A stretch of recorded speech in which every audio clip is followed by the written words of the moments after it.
Hey y'all, Father Jim Haney from St. Paul's in the Plains Episcopal Church in Lubbock.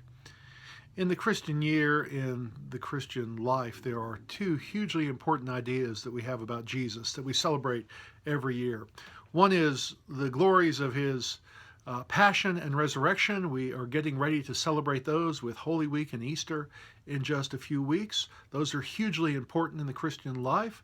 We celebrate the resurrection of Jesus every Sunday. Every time we gather on the Lord's Day, we remember his resurrection. But another hugely important idea about Jesus is the idea of incarnation, the fact that in Jesus Christ, God became one of us, became a human being, lived amongst us as one of us. And we celebrate the incarnation, of course, every year at Christmas, December the 25th, actually for 12 days, from December the 25th all the way through January the 5th. We have the 12 days of Christmas to remember the incarnation.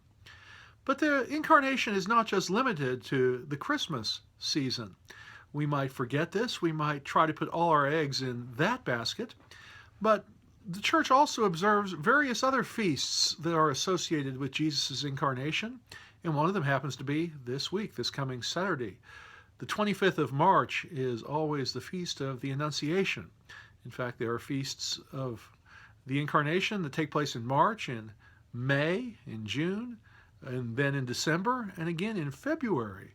So the cycle of the incarnation observances wraps around almost the entire year, 11 months long, almost the entire year.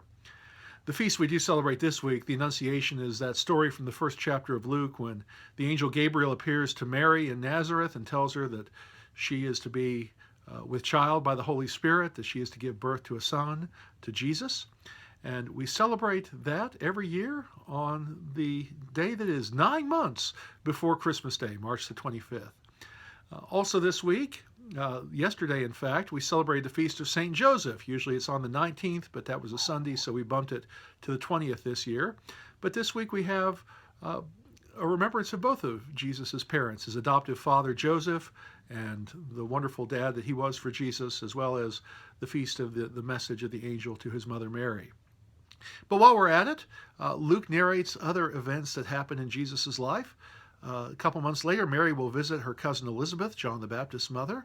We always celebrate that with the Feast of the Visitation on May 31st.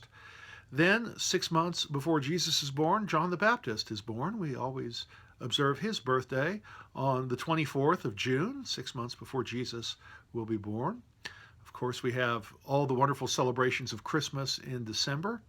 But then, on February the 2nd, we have the last event that's narrated in the Gospels. The Feast of the Presentation, when Jesus is brought by his parents to the temple, and the prophet Simeon and the prophet Anna welcome him with open arms and with thanksgiving to God for the child in their midst. And while we're at it with St. Joseph, we shouldn't forget January the 6th, the Feast of the Epiphany, when we celebrate the coming of the wise men to see Jesus. So, the incarnation is not just about Christmas. We've got feasts in March, May, June, December, January, and in February. So give thanks for God's presence among us this week and all through the year. God bless.